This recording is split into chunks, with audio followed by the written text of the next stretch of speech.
ሁላችሁም እንዴት ናችሁ? ደህና ናችሁ? ወአለይኩም ሰላም ወራህመቱላሂ ወበረካቱ። መልካም እንግዲህ እንደሚታወቀው ከዚህ በፊት ከኔ ጋር የሆነ ሁለት ጊዜ አውርቶ ነበረ። ሪከርድን ሁላችሁም ታውቃላችሁ። ያው ማስረጃ ብቻ ነው የተጠየቀው። ዛኔ ተሳድቦ ሄደ። ከዚያም በኋላ ተገናኝተን አናውቅም። ግን የሰማሁት ነገር ስላለ ነው አሁን የመጣሁት። 1 ሚሊዮን ካለው ሰው ጋር ካልሆነ በስተቀር አልወያይም ምናምን እያለ እንደሱ ከሆነ በቃ ሂዱና አሁን ንገሩት። ያውንና ኢምራንና ሁሱ አሉ። አንተም ከሚገልጥልህ ልጅ ከክርስቲያን ጋር ናና በተነሳው ርዕስ ተወያይ በሉት። ክርስቲያኖች ካላችሁ ሄዳችሁ ንገሩት። እንጠብቀዋለን። በቃ ጊዜ እንስጠው። ጀዛከላ የሙስሊም ወንድሞች ኡስታዞች አንድም ቀን አሳፍረው ነው ያውቁም። ላይክ እንደምትመለከቱት ነው። ፊት ለፊት ነው የጠየኳቸው። ተስማምተናል። ሲጀመር ለምንድን ነው ቁጭ ያልነው? ጊዜያችንን ምናችንን አቃጥለን ቁጭ ያልነው ለውይይት ነው ብለው ሁለቱም ተናግረዋል። አድርሱለት። ከዚህ በኋላ እንግዲህ እኔ በእኔ እጅ ያለውን ነገር ጨርሻለሁ። ሁጃ ቆሟል ማለት ነው። መቀጠል ትችላላችሁ። ኡስታዝን ከታች አይቼው ነበረ። ኢንሻአላህ ሳቡት። ሞዴሬተሮች በጣም ብዙ ሰው ነው ያለው። ሳቡት ኢንሻአላህ። ኸይር በቃ ያ ጀማዓት ይሄ ነው እውነታው። ከኛ ጋር ምንድነው ያለው? አልወያይም ሁሱ ይምጣ ብሏል። ባይዘው እዚህ ጋር ይቆማል። ውይይቱ ፈርቷል። በቃ ለእኔ ድሮ ጀምሮ በቪዲዮ ሲመልስልኝ ያው ማስረጃዎችም አሉኝ ና እንወያያል ሲሳደብ ያው ከነ ማስረጃ እንወያያል ሲያወራ አሉ ቪዲዮዎች ሙሉ ሪከርዶች እኔ ጋር ለመወያየት ፈልጎ ማለት ነው። የዛ ሰዓት ተሳዳቢ ሳይበር ዙር አላየሁትም ወይም ደግሞ ምንም እይታም አልነበረውም። አሁን ግን እሱ ባወጣው መስፈርት ያው ልንወያይ ውሸቱን ለማጋለጥ ርዕስ መርጠን አቅርበናል። እንዳያመልጥም ወንድሞች አንወያይም በቃ ችግር የለውም ብለዋል። አቡበከርና ሰላህ ነበር ሊወያዩ የነበሩት። አንወያይም ችግር የለውም ያው ኡስታዙን የፈለገው መጥቷል።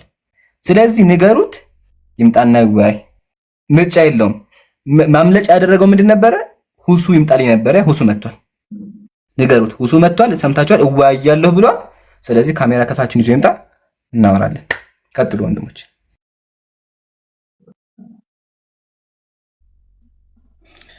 አላሁ አክበር አላሁ አክበር። በቃ ከዚህ በላይ ምን አለ? ይሰማል? ኔትወርክ ችግር ካለበት ላቁምና ሌላ ሰው ያወራል። እንዴት ነው ይሰማል? ይሰማል ግን የሚቆራረጠው ካንተ ነው ወይስ ከኔ ነው? ኦኬ እሺ።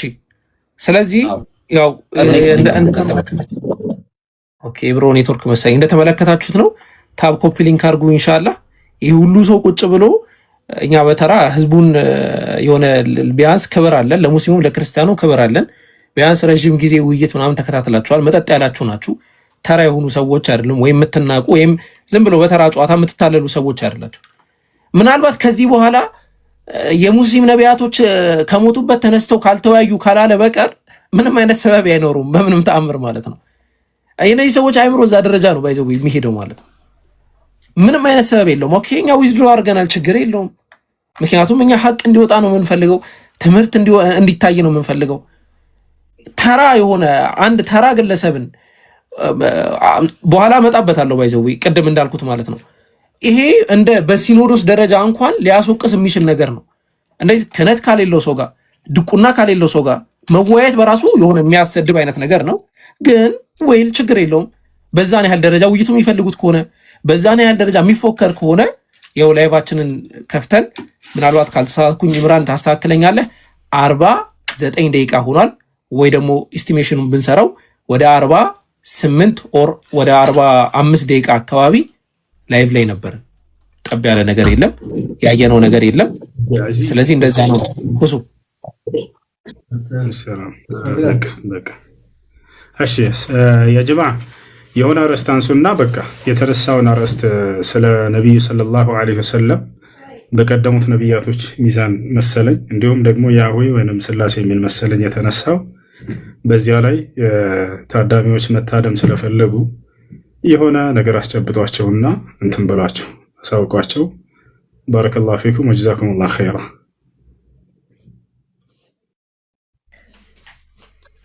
ወያ ወደ እንትኑ እንገባለን። ከዚህ በኋላ የመጨረሻ 2 ደቂቃ አይ ቲንክ 50 ነው። ከ52 ሲል ይዘጋል። ሁሱም ብሏል። ሁሱ መጥቷል። እኔም ለመወያየት ዝግጁ ነኝ። 2 ደቂቃ። ከዛ በኋላ ቀጥታ ወደ ፕሮግራሙ ገብተን ክርስትናን የምናወራበት ይሆናል። ያ ጀማዓተል ኸይር ይሄ ታሪካዊ ቀን ነው። በዚህ ቀን ብቻ ይሄ ሰው የሚያወራው ክርስቲያኖች የሚያወሩ እስልምና ላይ የሚያነሱት ክስ ውሸት እንደሆነ ሙስሊም ፊት መተው ማውራት እንደማይችሉ አይታችኋል። አሁንም 2 ደቂቃ አፉነሽ 2 ደቂቃ ሰዓቱ በጣም አውቃለሁ። ያለን 50 ደቂቃ ደርሷል። የመጨረሻ 2 ደቂቃ ከዛ ዘግተን ቀጥታ የምናሰማችሁ ነገሮች አሉ። ወደሱ እንገባለን ማለት ነው። ቀጥሉ ኢንሻአላህ።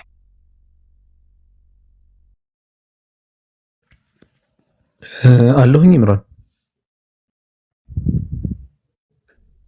አለህ ማየት አለህ ትሰማለህ። ቀጥል።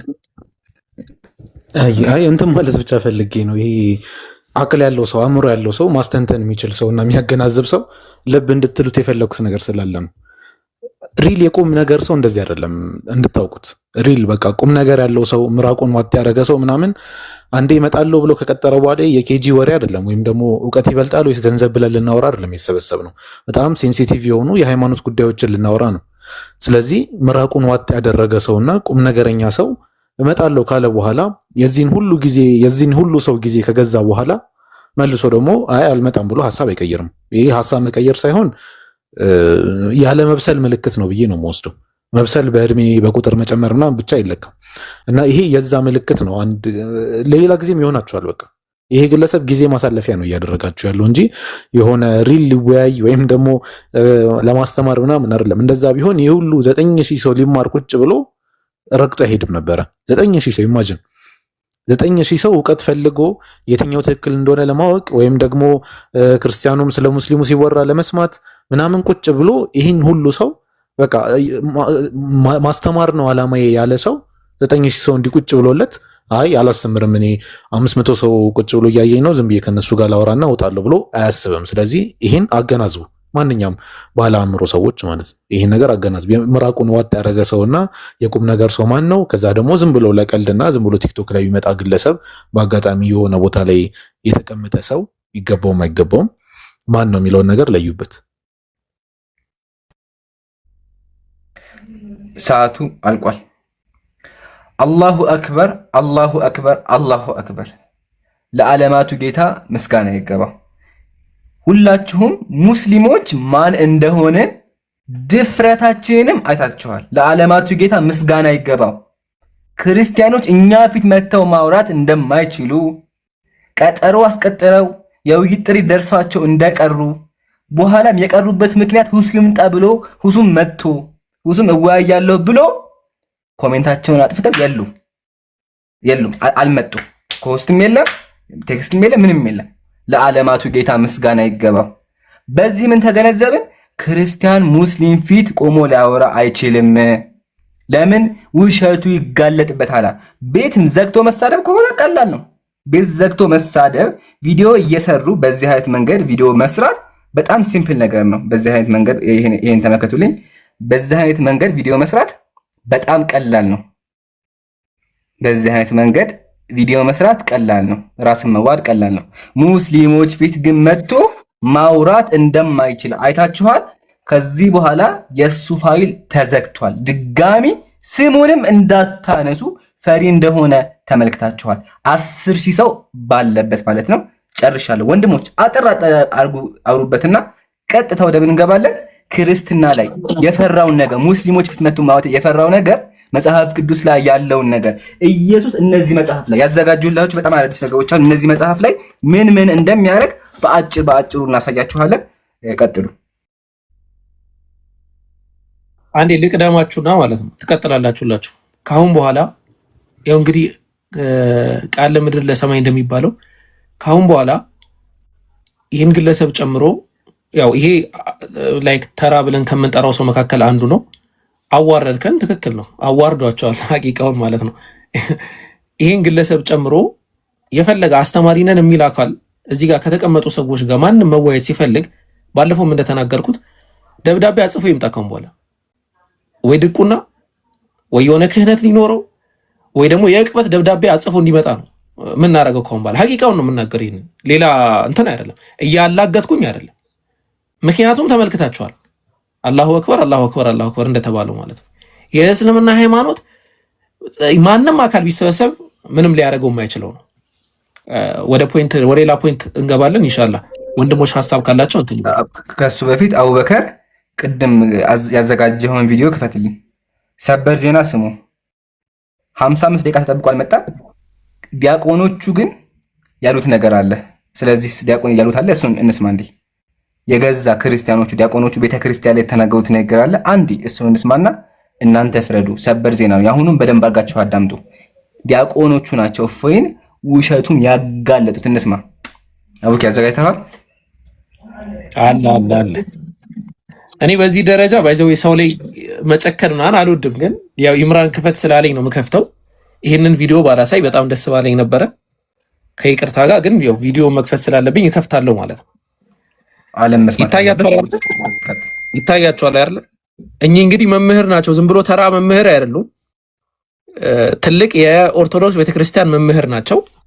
ምን ብለው እንደተናገሩ ሊትራሊ የግለሰቡን ስም ጠርተው እንዴት አድርገው እንዳዋረዱትና ይህን ግለሰብ ውይይት ምናምን ብሎ ሙስሊሞች እንትን ማለት እንዳይለባቸው ምን ብለው እንደወቀሱ አሰማቸዋለሁ ማለት ነው።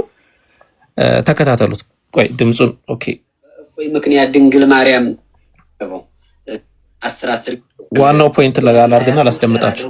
10 ጊዜ ኮፒ ሊንክ ታደርጋላችሁ። ይሄ ግድ ማለት ነው። እንከታተል፣ አድምጡት። አሁን ባለው የሃይማኖታችን ውዥንብር ነው እፎይ የሚባል እንትን አለ። አሁን ምን ሰማው ክርክሩ ያስኬዳሉ። ምዕመናን በዘመናችን ወሬና ስድብ ይወዳሉ። ጀግና ማለት እውነተኛ ማለት የተሳደበ ወሬ እኛን ሁላ ነው ያሰደበን። ባይዘው አድምጡት። ይሄ ትክክል አይደለም። እንደ መጽሐፍ ቅዱስ አነጋገር በአንተ ምክንያት እግዚአብሔር እንዳይነቀፍ፣ እግዚአብሔር እንዳይሰደብ ተጠንቀቅ። እግዚአብሔርን የሚያሰድብ ኃጢአት የሚያሰራ ክርክር የለም። መጽሐፍ የሚለው እግዚአብሔር በፍጥረቱ ተገለጠ ነው የሚለው አይደለም። ስለዚህ ማንም ፈጣሪውን እንዲነካበት ማንም አይፈልግም። እነዚህ ግን የስድብ እንጂ የክርክር አይደለም። ስለዚህ ትክክል አይደለም። የእፎይም እኛንንም አስመታ ነው ማለት ነው። ትክክል አይደለም። የነዛም ክርክር ትክክል አይደለም። ኢየሱስ ክርስቶስን ሙሉ ዳርገው ሲሰድቡ በቃ ያ ይሰማል። የእሱንም አምላክ ሙሉ ዳርገው ሲሰድቡት ዳርገው ቁጭ ብሎ ይሰማል። በዛ ሰው ምክንያት እግዚአብሔር ተሰደበ። ቀጣዩን ፓርት ሌላ ጊዜ አስደምጣችኋለሁ። ግን እዚህ ጋር አንድ ግልጽ ነገር ማስቀመጥ የምፈልገው ነገር መምህሩ እሱን ባዩት አይን እኛን አዩን። አንድ ቀን መጥተው ይጎብኙን፣ እንዴት አድርገን በስርዓት እንደምናስተምር ማለት ነው።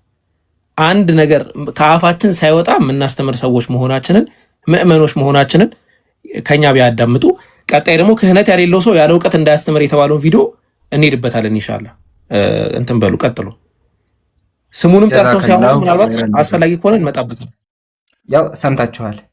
ያ ጀማዓተል ኸይር ቤተክርስቲያን ያሉ ቄሶች ራሱ ተሳዳቢ እምነቱን የሚያሰድብ እንደሆነ ተናግረዋል። እናመሰግናለን። ህዝቡ እንዲሰማ የፈለግነው ይሄን ነበር። የገዛ ቄሶቹ ኃጢአተኛ እንደሆነ ኃጢአት እየሰራ እንደሆነ ክርስትናን እያሰደበ እንደሆነ ተናግረዋል። በምን አሰደበ? ያው ውይይት ጠርቶም አልመጣም። ቪዲዮ እየሰራም ብልግናን የሚያሳየው ብልግና። አንድ ሙስሊም ይሄን ነገር አይቶ አንድ ሰው እንደዚህ የራሱን ስሙ ምድያ ነገር ታውቁታላችሁ። ያን ነገር የሚጠርግ ከሆነ ይሄን አይቶ ወደ ክርስትና ይመጣ የለም። ይሄን ቪዲዮ አይቶ ማለት ነው። ብልቱን ህልመ ሌሊት ካየ በኋላ እንደዚህ አስገብቶ በጣም ይቀርታል ተራርገና ከዛ እንደዚህ እንትኑን ማለት ነው እንትኑን ገባችሁ? እንደዛ የሚያደርግ ሰው ክርስትናን እንደሚያሰድብ ሙስሊሙ ክርስትና እንዲጸየፈው እያደረገ ስለሆነ ክርስቲያኖቹ ራሱ ታዝበውታል። እናመሰግናለን። ወንድሞች ቀጥሉ። ሰላም አለይኩም። ወአለይኩም ሰላም። ኡስታዝ ሱሚታ አስተውል ቀጥሉ። አይ በቃ ወደ ፕሮግራማችን ትገባላችሁ። ይህን ፕሮግራም ኢንሻአላህ አንድ ገጽ ብቻ በቁርአን እንጀምራለን። ትቀጥላላችሁ ከፈቀዳችሁ። አይ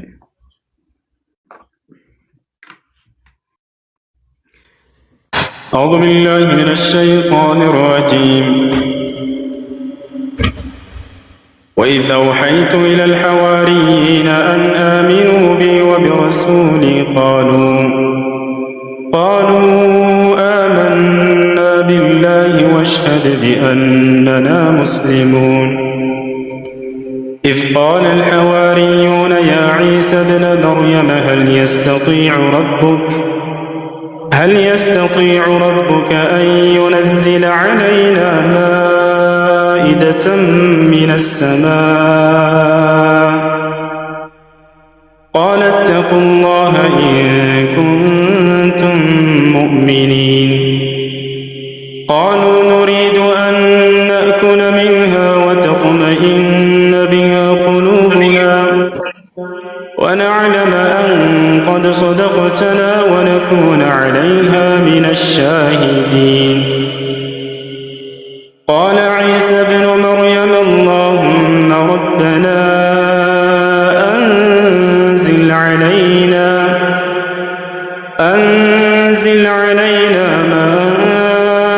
مائدة من السماء تكون لنا عيدا لأولنا وآخرنا وآية منك وارزقنا وأنت خير الرازقين.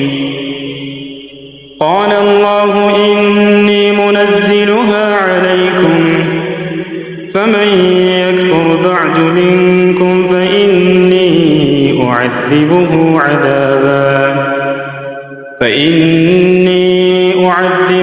عذابا لا أعذبه أحدا من العالمين.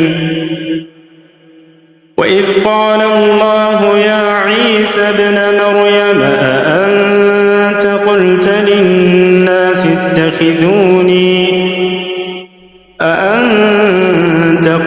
للناس اتخذوني وأمي إلهين من دون الله؟ قال سبحانك ما يكون لي أن أقول ما ليس لي بحق إن كنت قلته فقد علمته تعلم ما في نفسي ولا أعلم ما في نفسك إنك أنت علام الغيوب. ما قلت لهم إلا ما أمرتني به أن اعبدوا الله ربي وربكم وكنت عليهم شهيدا ما دمت فيهم فلما توفيتني كنت أنت الرقيب عليهم وأنت على كل شيء شهيد. إن تعذبهم فإنهم عبادك وإن تغفر لهم فإنك أنت العزيز الحكيم.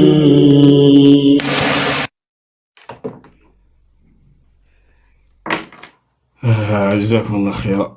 أي بقى بتوسع رستلي بارك الله فيكم. السلام عليكم ورحمة الله وبركاته. وعليكم السلام ورحمة الله. الله يقبل إن شاء الله.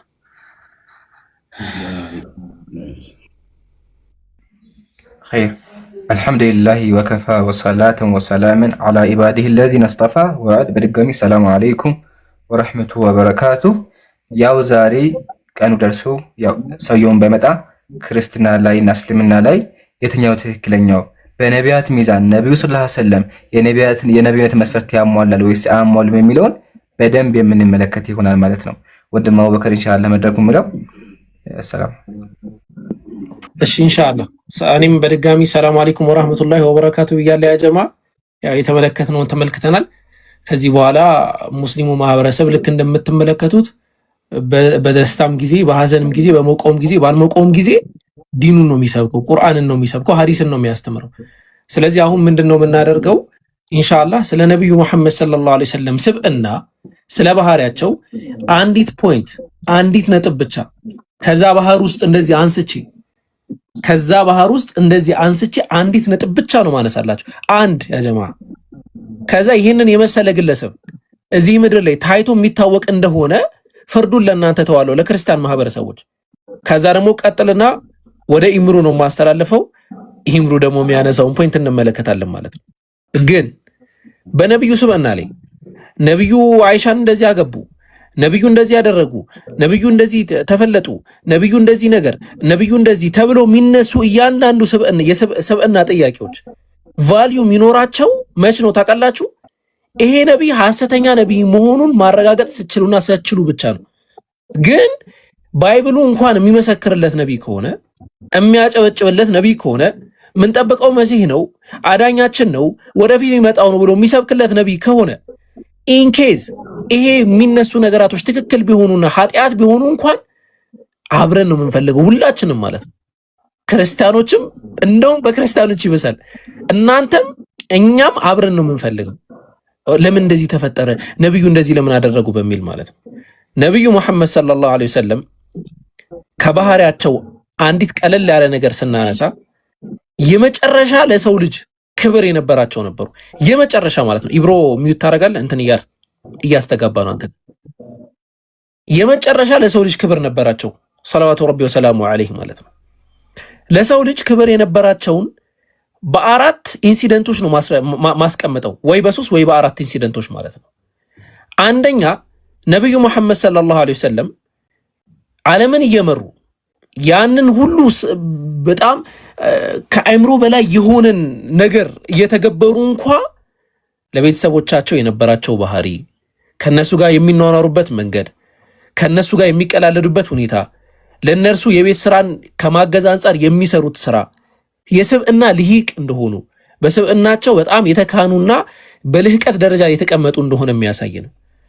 በዛ በመሪነት ደረጃ ሆነው ዓለምን ማስተዳደር ማለት ትችላላችሁ።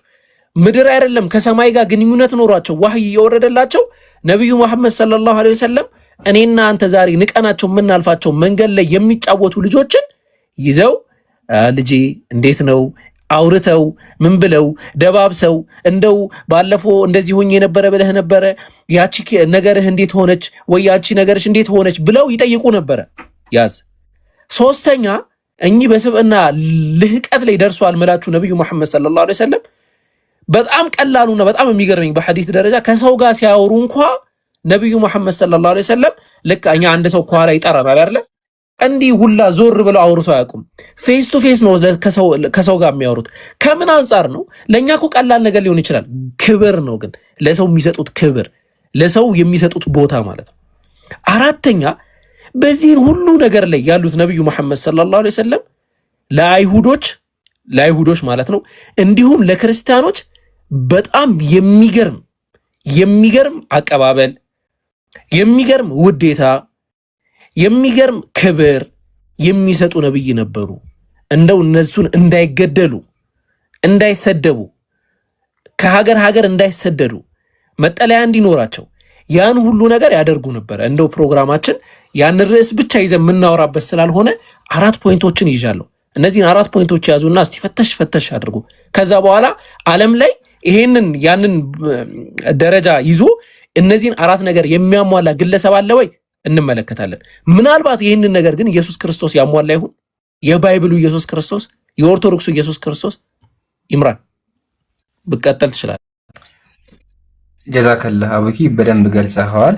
ከሱ በፊት ቅድም የረሳሁት ነገር አለ በጣም አንገብጋቢና ወሳኝ የሆነ አንደኛ የውይይት ጥሪ ለኦርቶዶክሳውያን ሪከርድ አድርጋችሁ ይሄን ፓርት አድርሱልን። ያው እንዳያችሁት ለመምህሮቻችሁ የውይይት ጥሪ አቅርበን 10 ሺህ ሰው አስቀምጠው ፈርተው አልመጡም። ላይቫቸውንም አልከፈተም ለብዙ ሰዓት ማለት ነው። አሁንም ዲያቆን ሆኖ ስለ እስልምናና ክርስትና ሙስሊሞች ፊት መጥቶ ማውራት የሚችል ካለ ለመወያየት ዝግጁ ነን። ስነ ስርዓት ያለው ብቻ ይሁን፣ አሁንም እንወያያለን። ሁለተኛ ደግሞ ወንድም ኢብራሂም እና ወንድም አለስ ኢንሻአላህ ከሁለት ሳምንት በኋላ ገራሚ ውይይት አላቸው ከጴንጤዎች ጋር። ጴንጤዎች ቢያንስ ይሻላሉ፣ ተቀብለው ሊወያዩ ነው። ውይይቱ ደግሞ ኢንሻአላህ የሚሆነው በአንድ ቤት ነው፣ ሁሉም ተቀምጠው ማለት ነው። ወንድም አነስና ወንድም ኢብራሂም። ስለዚህ ሁላችሁም እንዳቀሩ ተጋብዛችኋል። አሁን ወደ ስብዕናው ሲመጣ ይሄ ሰው ለምን እኛ ጋር መጥቶ አላወራም ካልን ክርስትና ላይ ያለው ኢየሱስ መጽሐፍ ቅዱስ ኢየሱስን እንዴት እንደሚያንቋሸው ይጋለጥበታል። ምሳሌ ቅድም አቡበከር ምን አለ? ነብዩ ሰለላሁ ዐለይሂ ወሰለም ሰው ሲያወሩ ዙሪያው እንኳን አያወሩም ነበር አለ። ግን ኢየሱስ ሰዎች እንዴት ነበር የሚያወራው ስንል ተመልከቱ የሚያወራቸው እንዴት እንደሆነ። የማቴዎስ ወንጌል የገዛ መጽሐፍ ቅዱሳቸው መጽሐፍ ቅዱስ የማቴዎስ ወንጌል ምዕራፍ 23 ተመልከቱ ኢየሱስ ምን እንደሚል። እናንተ ግብዝ ጸሐፊያን ፈሪሳውያን ይላቸዋል፣ ግብዞች ይላቸዋል። እናንተ ደንቆሮና እውሮች። ይሄን የሚናገረው ማን ነው? ኢየሱስ ተሳዳቢ ነበር። እናንተ ደንቆሮ እያለ እውር እያለ እናንተ ግብዝ ጸሐፊያን ፈሪሳውያን እውር ፈሪሳውያን ቁጠሩና ስድቡን ቁጠሩ 1 2 3 4 5 6 7 8 ጊዜ ደንቆሮ ደንቆሮ ደንቆሮ እያለ የሚሳደብ ሰው ነበረ። ማን? መጽሐፍ ቅዱስ ላይ ያለው ኢየሱስ። ይሄን ነው ሙስሊም ፊት መጥተው ማውራት የከበዳቸው። የሚያስቀው ነገር መሰላችሁ? እንደዚህ እንኳን አጥረግርገው ሰርቧቸው እነሱ ምን አሉ? መምህር ሆይ አሉት። እንደዚህ አጥረግርገው ሰርቧቸው እባብ እያላቸው ከዛ መምህር ሆይ አሉት። በዚያን ጊዜ ጸሐፊያን መምህር ሆይ ሲሉት እሱ ናቸው ክፉና አመንዝራ ዝሙተኛ ብሎ ሰደባቸው። ተሳዳቢ ስብዕና የሌለው አካል ነበር መጽሐፍ ቅዱስ ላይ ያለው ማለት ነው። መጽሐፍ ቅዱስ የሚናገርለት አካል ስብዕና የሌለው ሰው ጋር መግባባት የማይችል ደንቆሮ እውር እያለ ሰዎችን የሚያወራ ግለሰብ እንዴት ነው የሚከተለው? አንደኛ። ቀጥሎ ሰይጣን የተባለ አካል ሰይጣን የሚያዘው አካል እንዴት ነው የሚከተለው? ሰይጣን መባሉን ኢንሻአላህ በኋላ መጣበታለሁ። ግን ሰይጣን እንደሚያዘው ስንጀምር የገዛ መጽሐፍ ቅዱሳቸው አሁንም የማቴዎስ ወንጌል ላይ ተመልከቱ። ከዚህም በኋላ ዳቢሎስ ወደ ቅድስት ከተማ ወሰደው። ኢየሱስን ሰይጣን ያዘው ነበረ። ሰይጣን የሚያዘውን አምላክ እንዴት ነው የሚከተለው? ያው መጽሐፍ ቅዱስን። ይሄን ነው ክርስቲያኖች ሙስሊም ቤት መጥተው ማውራት የከበዳቸው። ይሄ ጉድ ይወጣላ አምላካቸው ሰይጣን እንደሚያዘው። ከሱም አልፎ ኢየሱስ ምንድነው 7 ቀንድ ያለው ተብሏል። ሰይጣን 7 ቀንድ ያለው አውሬ ተብሏል። ተመልከቱ፣ ሰይፍ ተመልከቱ ይላል። ቀንዶቹ 7 መጽሐፉን ይው ሙስሊም ካለ ማስረጃ ያወራ። ያው ቀንዶቹ 7 አይኖቹ 7 ራሶቹ 10 የሆነ ለመስዋዕት የቀረበ የተዘጋጀ ኢየሱስ ክርስቶስ ነው። ቀንድ 7 ቀንድ አለው ተብሎ የተቀመጠው ማን ነው? አምላካቸው ነው። ሰይጣን የሚያዘው ሰዎችን የሚሳደብ ኢቭን ያ ጀማዓተል ኸይር እቺን እናገና ቆማለሁ። ያ ጀማዓተል ኸይር በጣም የሚገርመኝ ነገር ሴቶችን ቡችላ እናንተ ውሻ ብሎ ይሰድባቸው ነበር። አንዷ ሴት አዳምጡኝ፣ ታማ እባክህን ልጇ ታሞባት ሶሪ እባክህን ልጄን ፈውስብኝ ብላ እያለቀሰች መጣች። እባክህን ልጄን አድነው ብላ ማለት ነው። ያው እሱ ምን አላት? ኢየሱስም የልጆችን እንጀራ ወስዶ ለውሾች መጣል አይገባም፣ አንቺ ውሻ ነሽ አላት። ይሄን የሚናገረው ማን ነው? ኢየሱስ። አስቡት፣ ሴቷ ልጇ ታሞባት ነው እያለቀሰች እየሰገደች ያው በዚያን ጊዜ ከዛ አንዲት ሴት ፈታ ያው እየጮኸች የዳዊት ልጅ እባክህን ጌታ ሆይ እባክህን ራራልኝ ጮኸች። እየጮኸች እንኳን ይሰድባት ነበር ውሻ እያለ። ይሄን ጉድ ይዛችሁ ነው እስልምናን የምትሳደቡት። አሁን ግን እውነታው ህዝቡን አውቋል። ሪከርድ እያደረጋችሁ ልቀቁ። ኢንሻአላህ ቀጥሉ ነው።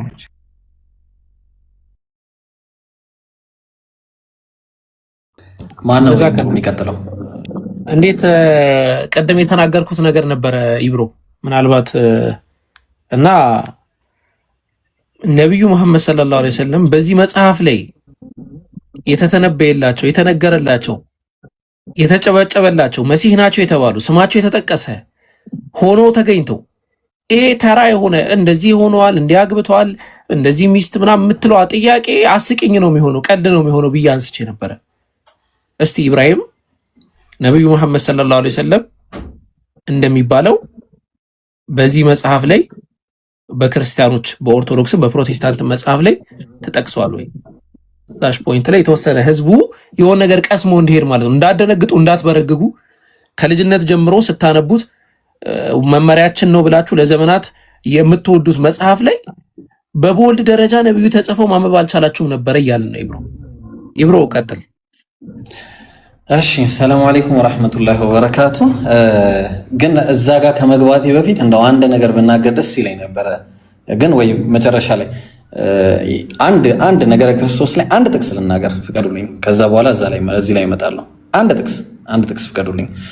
በጣም አንተና ኢምሩ ከተናገራችሁት ጋር በጣም የተያያዘ ስለሆነ ነብያችን አለይሂ ሰላቱ ሰላም አንድ ጊዜ የሆነ ሰው ሽንት ቤት ሽንት መጣና ሸና መስጂድ ውስጥ ማለት ነው። ከዛ ነብዩ ልክ ሰሃቦች መተው ሊይዙት ሲሉ ተውት ይጨርስ ሸንቶ ይጨርስ ነው ያሉት።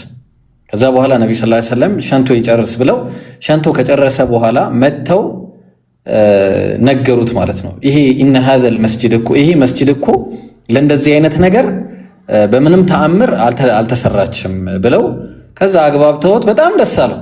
ኢየሱስ ግን እንዴት ነው ያደረገው? እስቲ ዮሐንስ ወንጌል ምዕራፍ 2 ቁጥር 14 ላይ መቅደስ ሲገባ ልብ አድርጉ እንግዲህ እንደ መስጂድ ነው። መቅደስ ገብቶ የሚሸጡና የሚለውጡ ሰዎች ያገኛል።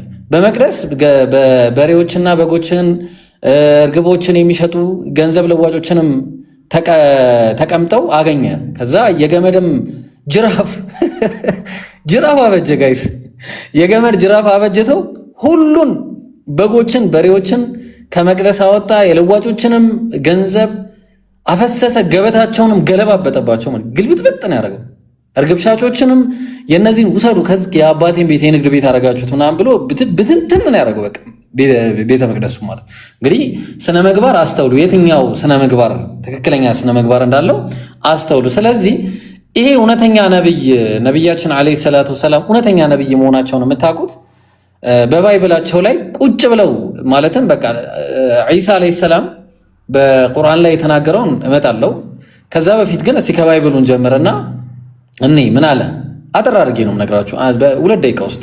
ዮሐንስ ወንጌል ምዕራፍ 14 ቁጥር 15 ላይ ብትወዱኝ ትእዛዜን ጠብቁ፣ እኔም አብን እለምናለሁ ለዘላለም ከእናንተ ጋር እንዲኖር ሌላ አጽናኝ ይሰጣችኋል አለ። አጽናኝ አጽናኝ ማለት ምን ማለት ነው? የሚሰጥ አጽናኝ አለ። ኢየሱስ እኔ ብሄድ ይሻላችኋል እያለ ነው። እኔ ካልሄድኩ ያ እውነተኛው መንፈስ ወደ እናንተ አይመጣም ብሏል። ኢየሱስ ክርስቶስ ለመሄድ እውነተኛው መንፈስ መምጣት ካለበት ማን ነው አጽናኙ ከተባለ ፓራክሊቶስ ማለት ነው። ፓራክሊቶስ ማለት ምንድን ነው ብለን ስንል ተመልከቱ ምን ማለት እንደሆነ ፍሮም ፓራ ኤን ክሊዮ ከሚል ሁለት ቃላቶች የተገኘ ነው። ስለዚህ እነዚህ ፓራና ክሊዮስ የሚባሉት ቃላቶች ምንድናቸው ብለን ስንል ፓራ የሚለው ቃል ሞርዛን ወይ ደግሞ ሃይሊ በመባል ሊመጣ ይችላል። ሰፊክስ ሆኖ ማለት ነው። ሞርዛን ወይ ደግሞ ሃይሊ በመባል በቃ ይሄ ሰፊክስ ሆኖ መጀመሪያ ላይ የሚመጣ ነው። ከዛ ደግሞ ክሊዮ የሚለው ደግሞ ወይ ደግሞ ክሊዮስ የሚለው ቃል ግሎሪ ወይ ደግሞ ፕሬይዝ በመባል ይመጣል። ስለዚህ ሁለቱ ከሁለት ቃላት የመጣ ነው ብለናል። ፓራ ኤንድ ክሊዮስ ወይ ደግሞ ክሊዮ ከሚለው ቃል የመጣ ስለሆነ ፓራክሊቶስ ሲሆን ደግሞ ምን ማለት ነው? ፓራክሊቶስ ማለት ምን ማለት ነው አለን? ሃይሊ ፕሬይዝድ ማለት ነው። ትልቁ ላይ አርጉኝ ጋይስ። ሃይሊ ፕሬይዝድ ማለት ነው። ግልጽ ነው። ሃይሊ ፕሬይዝድ ማለት ደግሞ ምንድነው ብለን ካለን ተመልከቱ ምን ማለት እንደሆነ። ሃይሊ ፕሬይዝድ ማለት እስቲ ከታች አንዴ ጻፉት ምን ማለት ነው? አህመድ ማለት ነው። ለዛ ነው ቁርአን ላይ አላህ ያው በዚህ ልዝጋላችሁና ምን አለ? ወኢዝ ቃለ ዒሳ ብን መርየም የመርየም ልጅ ዒሳም እንዲህ አለ፣ ያ በኒ እስራኤል እናንተ የእስራኤል ልጆች ሆይ ኢኒ ረሱሉላሂ ኢለይኩም እኔ ወደ እናንተ የአላህ መልእክተኛ ነኝ። ሙሰዲቀን ሊማ በይነ የደይ ከኔ በፊት የነበረውን መጽሐፍ አረጋጋጭ ሲሆን ሚነ ተውራ ከተውራት ማለት ነው።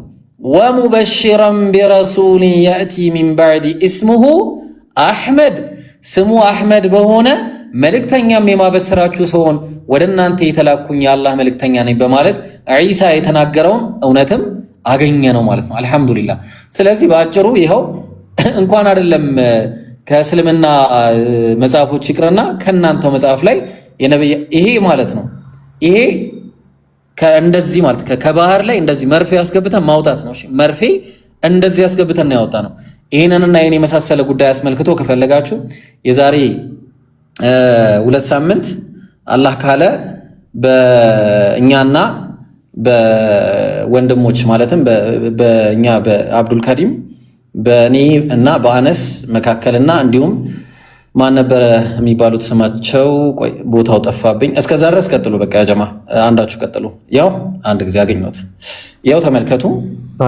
በነቢዩ ሰለላሁ ዐለይሂ ወሰለም ያው ይሰማል። አንድ ጊዜ አንዴ እቺ ማስታወቂያ ለስራት በነቢዩ ሰለላሁ ዐለይሂ ወሰለም በመጽሐፍ ቅዱስ ወይ ደግሞ በባይብል እና ነገረ ክርስቶስ በዚህ በኩል አብዱል ከሪም አለ፣ አነስ አለ፣ እኔ ያለው በዚህ በኩል ወገናችን ዳንኤል እውነት ለሁሉ መሐመድ እውነት ለሁሉ እንዲሁም ቃል ያለ። ስለዚህ ጥሩ መማማሪያ የሆነ ውይይት ይኖራል። የዛን ጊዜ በደንብ ታያላችሁ። ጀዛኩሙላሁ ኸይረን።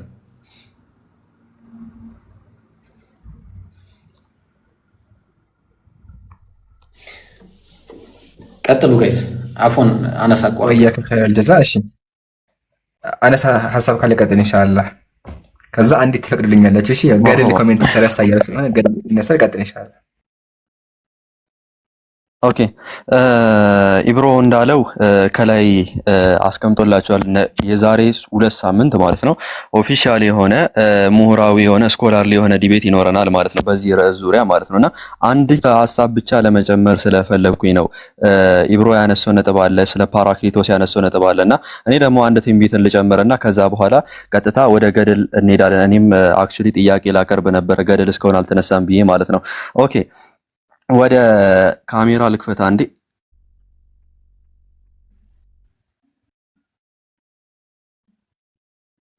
ድምጼ ይሰማል? ትሰማለህ አነስ?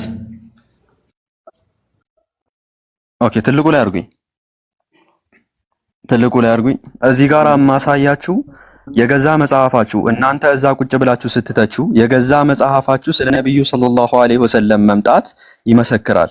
ስለ ነብዩ ሰለላሁ ዐለይሂ ወሰለም መምጣት ነብዩ ሰለላሁ ዐለይሂ ወሰለም እንደሚመጡ የገዛ መጽሐፋችሁ ይመሰክራል ማለት ነው። እናንተ ቤት ዘግታችሁ ነብዩ ሰለላሁ ዐለይሂ ወሰለምን ስትሳደቡ የገዛ መጽሐፍቶቻችሁ ግን ስለ ነብዩ ሰለላሁ ዐለይሂ ወሰለም መምጣት ይመሰክራል። ለምሳሌ ከነዛ ውስጥ ዳንኤል ነው። ትንቢተ ዳንኤል ምዕራፍ 2 ላይ ዳንኤል ስለ እስልምና መምጣት ተንብዮአል።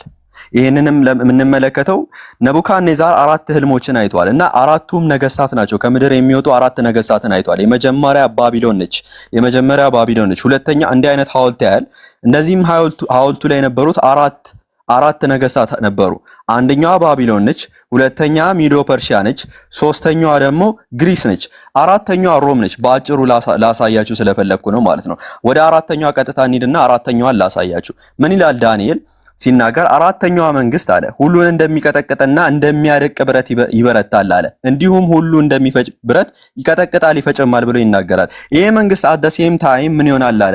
ዲቫይድድ ኪንግደም ይሆናል አለ። የተከፋፈለ መንግስት ይሆናል አለ። ሶ ይሄ አራተኛዋ መንግስት ማነች? ሮም ነች። ማን ያለው? የቤተ ክርስቲያን አባቶች።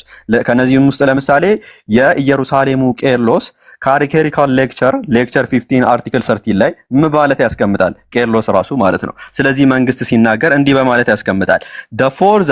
the fourth beast shall be the fourth kingdom upon earth which shall surpass all kingdoms and that this kingdom is that of the Romans አለ። ይሄ መንግስት የማን ነው አለ? የሮሞች ነው በማለት የቤተክርስቲያን አባቶች ታላቁ የቤተክርስቲያን አባት ቃል በቃል ያስቀምጣል። ይሄ ብቻ አይደለም፣ ኢራኔስ ያስቀምጣል፣ ቅዱስ አቡሊደስ ያስቀምጣል፣ ሌሎችንም በርካታ አባቶችን መመልከት እንችላለን። ቅዱስ ዩርመሲስ ጄሮም ያስቀምጣል። ሶ አራቱ መንግስታት እነማን ናቸው? መጀመሪያ ባቢሎን ነች፣ ሁለተኛ ሚዶ ፐርሺያ ነች፣ ሶስተኛ ግሪክ ነች፣ አራተኛዋ ሮም ነች። ሶ ከሮም በኋላ ሮም ትከፋፈላለች አለ። ሮም መቼ ነው የተከፈለችው? በታሪክ እስቲ ከስር ኮሜንት ላይ አስቀምጡልኝ። ሮም መቼ ነው የተከፈለችው? በ395 ነው። ሮም ከተከፈለች በኋላ ሮምን ያጠፋታል አለ። ማን ነው የሚያጠፋት? ሮምን የሚያጠፋት ማን ነው? የአምላክ መንግስት ነው። ምን ይላል? አራተኛዋን መንግስት የሚያጠፋት ማን ነው? በእነዚያም ነገስታት ዘመን የሰማይ አምላክ ለዘላለም የማይፈርስ መንግስት ያስነሳላል። እነዚያንም መንግስታት ሁሉ ትፈጫቸዋለች፣ ታጠፋቸዋለች፣ ለዘላለምም ትቆማለች አለ። ሶ ሮምን አጥፍቶ የሚነሳ መንግስት አለ።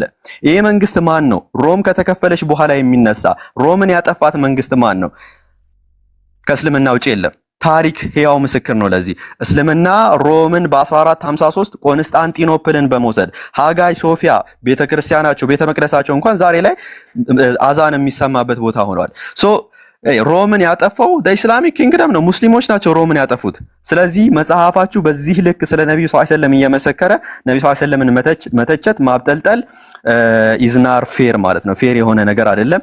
ኤኒዌይ አሁን ወደ ገድላት እናልፋለን ማለት ነው። ይሄንን በሰፊው ቀጣይ ሳምንት ምንወያይበትም ስለሆነ የዛኔ መታችሁ በደንብ መታደም ትችላላችሁ።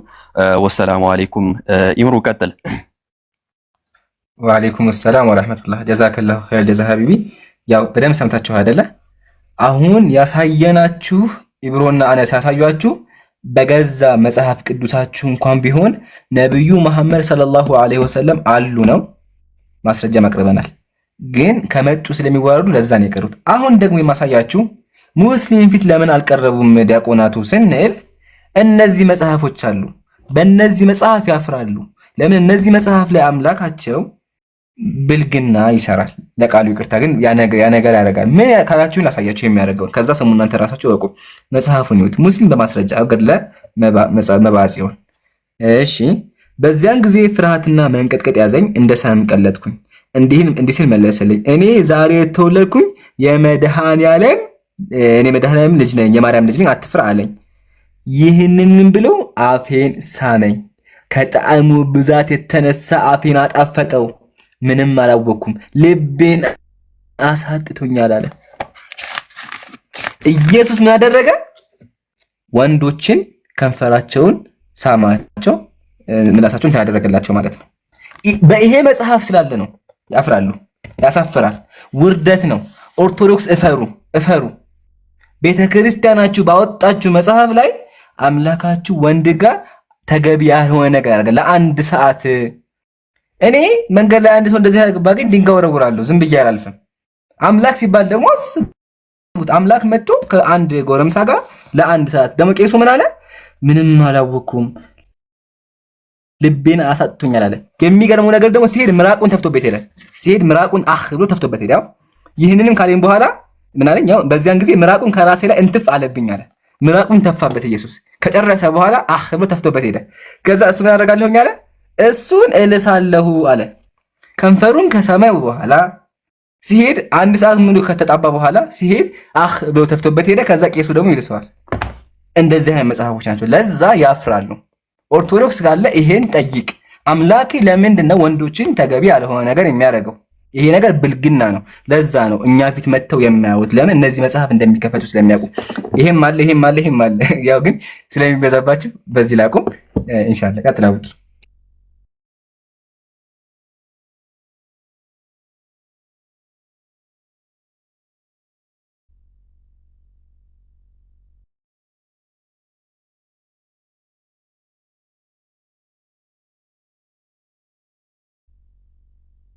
ኹሉቂን ዐዚም የተባለው ሐቅና እውነት መሆኑን ተመለከትን። እስቲ ምናልባት ወንድም ሳላህ ካለ እንደው የክርስትና ነቢያት ነቢዩን ባይመስሉም የተቀራረበ ነገር ይኖራቸዋል። ባይዘው ይሄን ነገር ስንል አድምጡ። እነሱ መጽሐፍቶቻቸው የሚናገሩት ባይብል መጽሐፍ ቅዱስ ብለው የሚያስቀምጡት 66ቱ መጽሐፍ ይሄ ተመልከቱት። ይሄ መጽሐፍ ማለት ነው 66ቱ።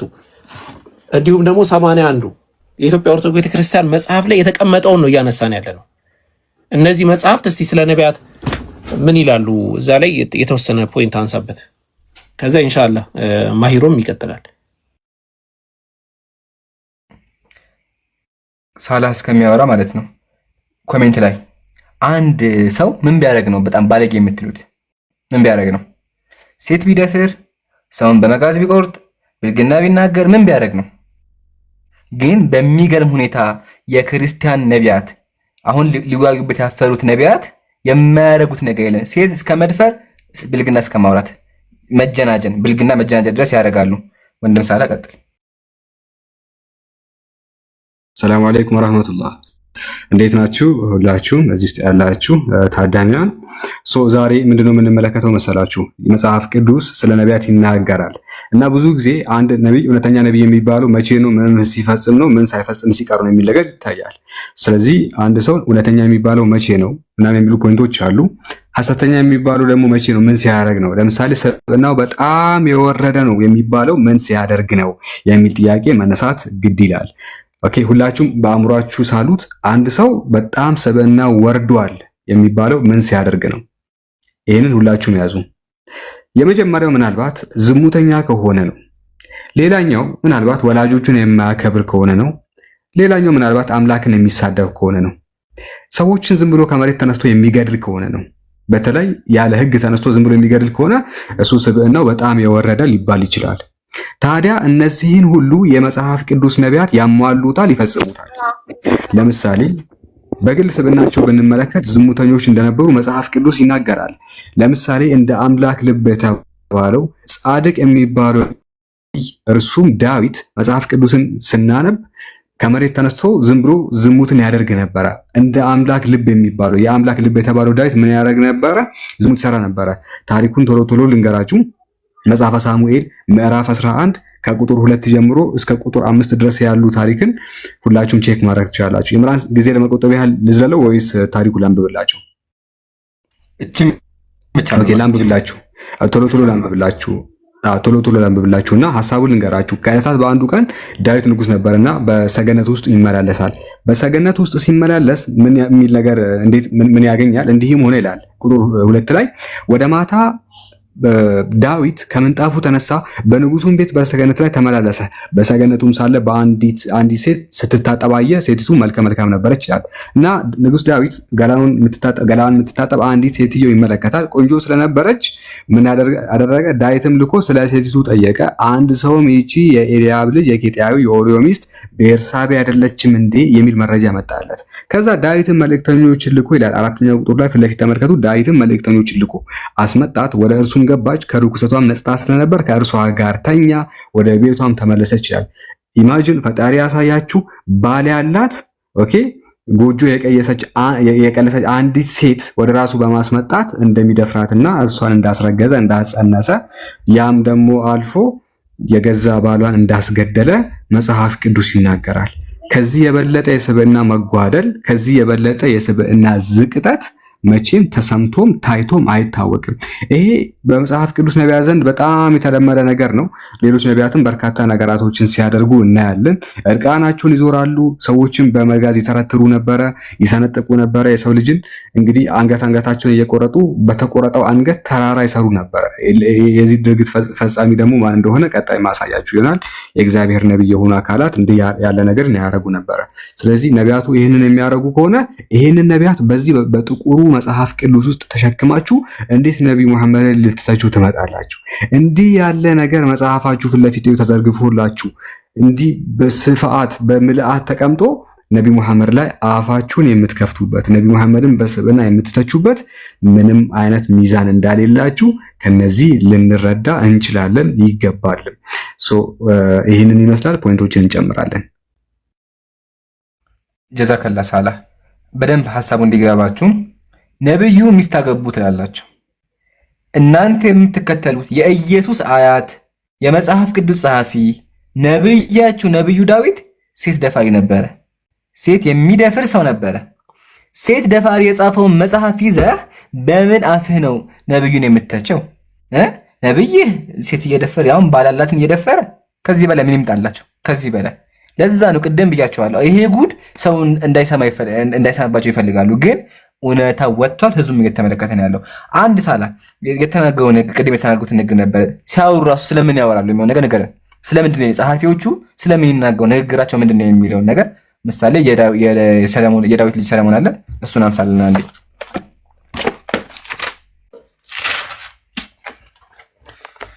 ለፍትልኝ ደስ ይለኛል። ንግግራቸውስ እንዴት ነው? ያምር ነበረ ወይ? ነቢያት ሲናገሩ ጠቢባን ናቸው ይባላል።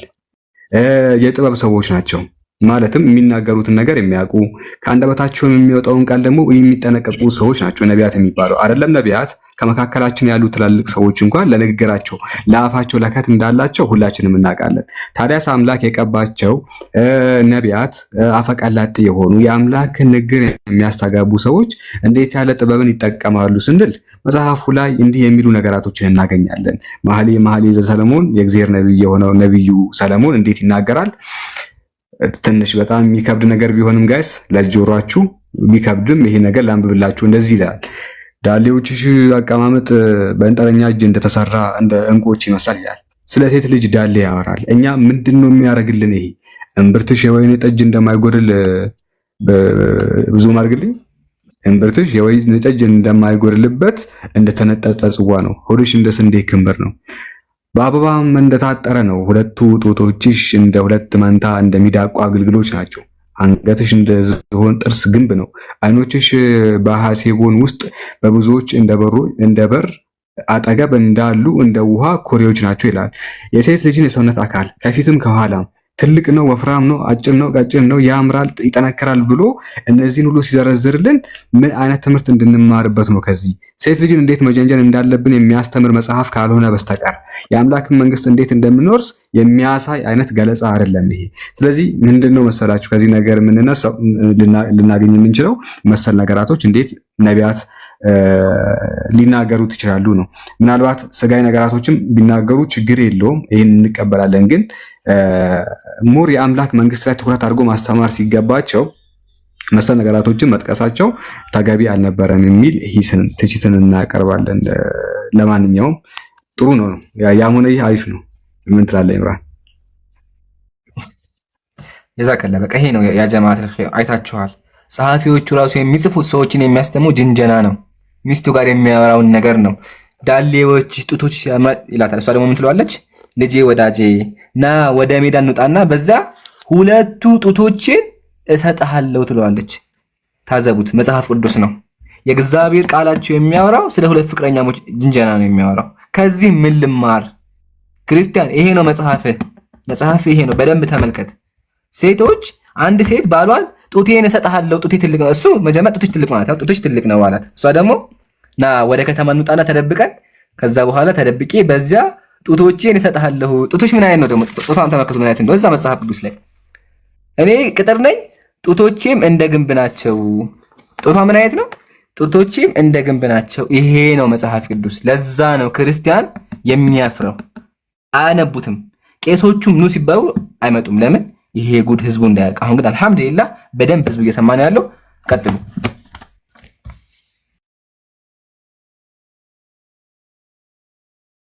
ቀጥል። ማይር አለ ይብሩ። እሺ ሌላ ሀሳብ ውስጥ ገብቼ ነው ስለ ሰለሞን ላነስ የፈለግኩት ነበርና ቅድም ስለ ሴቶች የሚናገረውን ሰምታችኋል። የሆነ ሴቶችን ማለት እንደ ነብይ ካስተማረበት ይልቅ ሴቶችን ያሞገሰበት ምናምን ነገር ይበልጣል። አንድም ግለሰብ መጽሐፉን ከፍቶ አንብቦ እሱን ነው ሊማር የሚችለው። ግን ሴቶች ሰለሞንን ምን አስደረገውታል የሚለውን ነገር ላሳያችሁ። በሴቶች ምክንያት ሰለሞን ምን እንዳደረገ ልንገራችሁ።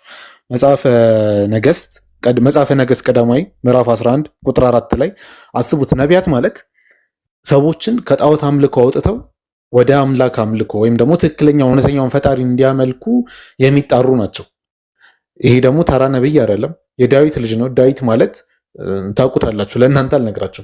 የዳዊት ልጅ ሆኖ በዚህ ያክል ደረጃ ሰዎችን ከጣዖት አምልኮ ያስወጣል ተብሎ የሚገመት ግለሰብ የሚያደርገውን ድርጊት ላሳያችሁ። መጽሐፈ ሳሙኤል ቀዳማዊ ምዕራፍ 11 ቁጥር 4 ላይ ሰለሞንም ሲሸመግል አለ። ሰው ሲሸመግል የምናውቀው ምንድን ነው? ወደ ተውበት ያደርጋል አይደለ? ሰው ሲሸመግል በክርስትናም ካያችሁ ንስሐ ይገባሉ ምናምን ወይ ደግሞ ይመንናሉ ብላ። ሰለሞን ግን ሲሸመግል ሚስቶቹ ሌሎችን አማልክት ይከተል ዘንድ ልቡን አዘነበሉት ይላል። እግዚአብሔርን የካደ ግለሰብ ነው። እንግዲህ የእግዚአብሔርን ቤተ መቅደስ ይሰራል ተብሎ የተባለለት የነበረው ሰው እግዚአብሔርን ትቶ ሌላ አማልክትን ሲያመልክ የነበረ ሰው ወይም ደግሞ ልቡን ወደ አማልክት ያዞረ ሰው በምን ምክንያት? በሴት እነዛ መኃልየ ላይ ምናምን ያሉትን ቃላት ተጠቅሞ ያወደሳቸው ሴቶች ሚስቶቹ ወደ 700 ሚስቶች አሉ፣ 300 ዕቁባት። በእነዚህ ምክንያት ምንድን ያደረገው? ሰለሞንም ሲሸመግል ሚስቶቹ ሌሎችን አማልክት ይከተል ዘንድ ልቡን አዘነበሉት። ከዛ ወርድልና ሰለሞን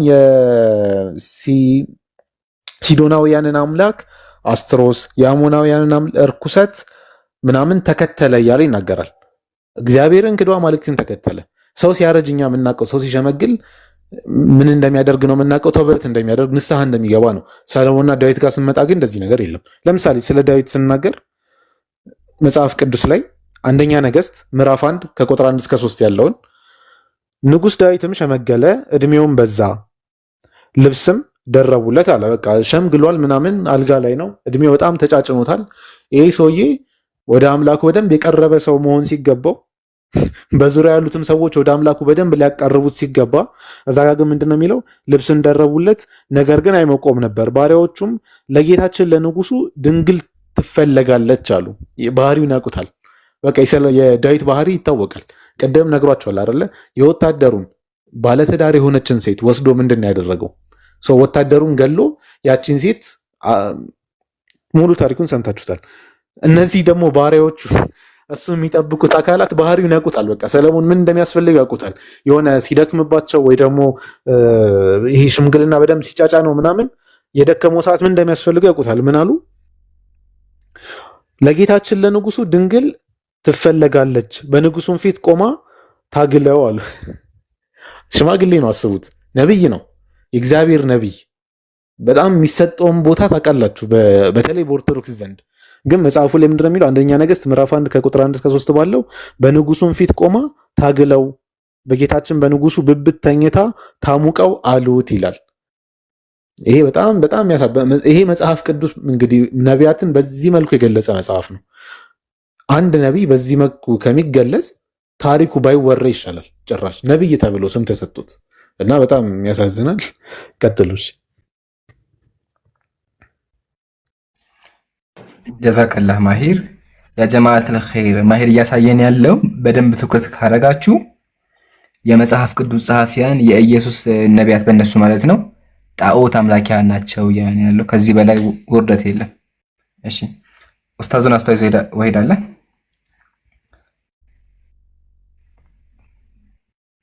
ኡስታዝ አለ?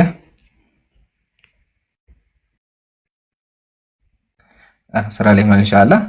እሺ ወንድሞች ቀጥሉና ወደ ማጠቃለያ እንሂድ። እስቲ ልቅደማችሁና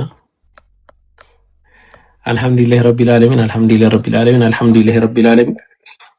መጨረሻ ላይም ወሳኝ ዜና ይኖረናል ኢንሻአላህ። እሱን ለቃ እንትን እንላለን። የዛሬ ቆይታችን አጠቃላይ ተመልክታችሁታል። እንግዲህ በጣም ፍሬያማ ቆይታ ማሻአላህ። ብዙ ሰዎችን ኢምራን ምናልባት እንትን ማለት መፈልገው በውስጥ በኩል መስለም እንፈልጋለን ምናምን ብለው ይመጡ ሰዎች ይኖራሉ አይ ቲንክ። ምክንያቱም በጣም ብዙ ኮሜንት ተመልክቻለሁ። ለማስገባት በጣም አስቸጋሪ ስለነበረ ነው። ሐቂቃውን ብዙ ኮሜንት ተመልክቻለሁ። እኔም በውስጥ በኩል እየደረሱኝ አሉ። ቆይ አንዴ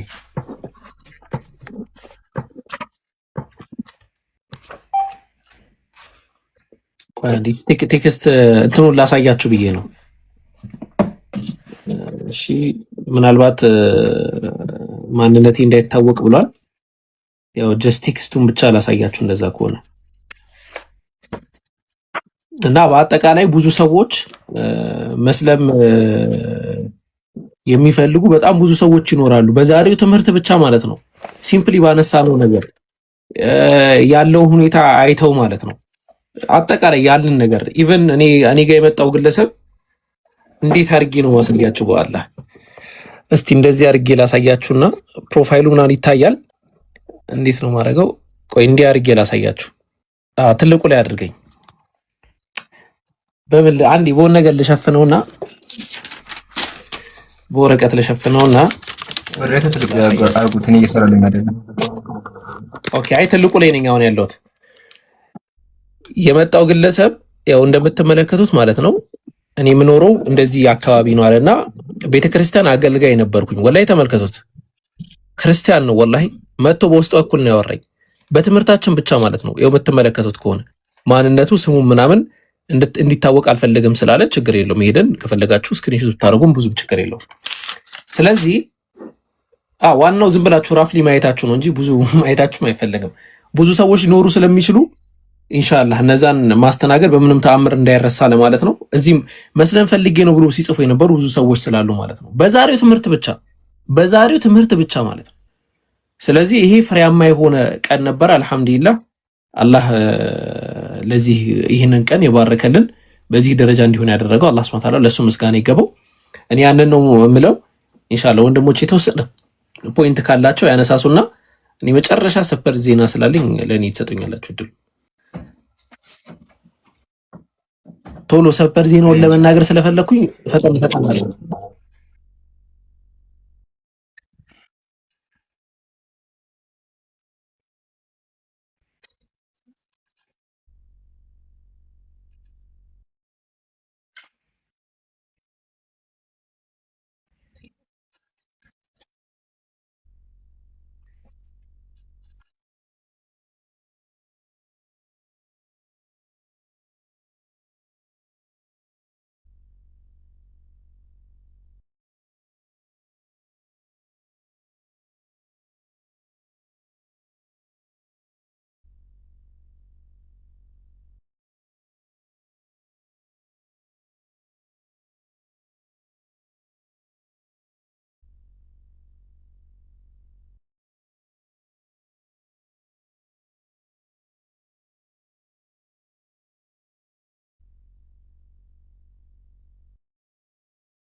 እየተሰማህ አልመሰለኝም። ሰላ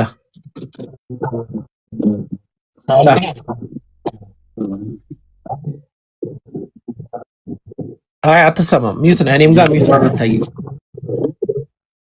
የኛ ድምጽ ይሰማል? ኦኬ ቆይ ሌላ ሰው ይቀጥልና ሰላህ አንተ ሚዩትህን እንትን አትበል፣ አትዝጋው። ሚዩቱን አትዝጋው። በራሱ ሰዓት ሲነሳ ኢንሻአላህ አንተ ትቀጥላለህ። ኦኬ ኢብሮ ቀጥል አንተ። እስከዛ ሚዩት ነው የሚያሳየን ሰላህ። እሺ እኔ ጋይስ ምንም ምለው ነገር የለም። እንኳንም ታዘባችሁ ዛሬ አልহামዱሊላሂ ረቢል ዓለሚን። ያው የነበረውን ነገር አይታችኋል። እንግዲህ ሙስሊም ፊት መጥቶ የሚቆም ማንም አይነት የኦርቶዶክስ ቤተክርስቲያን ተወካይ የሆነ ሰው የላቸውም፣ አይተናል። ስለዚህ ከዚህ በኋላ የዛ ሰውዬ ፋይል ተዘግቷል። ቢጠራን እንኳን ማለት ነው ቀደም እንደተባለው ነው አመጣጡን አሳምሮ በሌላ አይነት መንገድ አማላጅ ምናምን ልኮ ካልሆነ እኛ ፊት አይቆምም። ከዚህ በኋላ ሌላ ሰው ነው በቃ ዛሬ ጨርሷል። ስለዚህ ከዚህ በኋላ ሌሎች የኦርቶዶክስ ቤተክርስቲያን መምህር ነኝ የሚሉ ሰዎች ካሉ መምጣት ይችላሉ። በእኔ በኩል ኢንሻአላህ የውይይቱን ጉዳይ እንዳትረሱ። አላህ ካለ የዛሬ 2 ሳምንት ከባድ ውይይት ይኖረናል። አላህ እዛ ያደርሰን። አላህ ብዙ ምንማማርበት አድርገን። ዛሬ በጣም ጥሩ ትምህርት ነው ያገኘነው። አልহামዱሊላሂ ረቢል ዓለሚን። እውነት ከውሸት ተለይቷል። እኔ በቃኝ። ሰላም አለይኩም ወራህመቱላህ። ወአለይኩም ሰላም ወራህመቱላሂ ወበረካቱ። ሰላም ሚዩቱ ተነሳ። ሳላ ቀጥል። ሚዩቱ ተነስቷል። ሳላ ቀጥል። ወይ እሺ አሁን ሰማለሁ። እስቲ ኮንፈርም አድርጉኝ። ቅድም እኮ ብቻ ነው ያወራው ረጅም ሰዓት። እሺ እስቲ እኔ የምሰማ ከሆነ አንዳንድ ጻፉ። እኔ የምሰማ ከሆነ አንዳንድ ጋይስ፣ ሌላ ነገር ሳይሆን የምሰማ ከሆነ አንዳንድ ጻፉ። ጥቂት ሰዎች ብቻ። እሺ ብዙ ሰው ጥቂት ሰዎች ብቻ። ኦኬ ጀዛኩሙላሁ። እንግዲህ ዛሬ የታዘባችሁት የሚሆኑ ሰዎች በላይቭ ቀጥታ ተከታተሉ ነበረ ቶች ነበሩ። ይሄ ሰው ዛሬ ምንድነው የተመለከተው? ዛሬ ምንድነው ግልጽ ያዩት? ውሸት በብዙ ዘመናት ለብዙ ነገር ሊወር ብዙ ታሪክ ያፈራ ይችላል። በጣም ነገር ሀይሎ ሊታይ ይችላል። የሆነ ሰዓት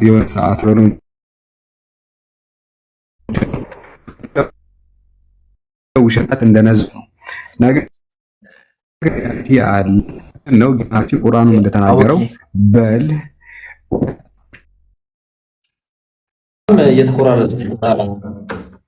ሳላህ እየተቆራረጥክ ሳይሆን እየተበጣጠስክ ነው። ሳላህ በጣም ኔትወርክ ካቅም በላይ ነው። ኔትወርክ በጣም ካቅም በላይ ነው። አንድ የረሳሁት ነገር አለ ጀማው። ይሄንን አካውንቶች እዚህ ጋር ያሉትን ሁሉንም ፎሎ አድርጉሽ። እሺ ሳላ አንተ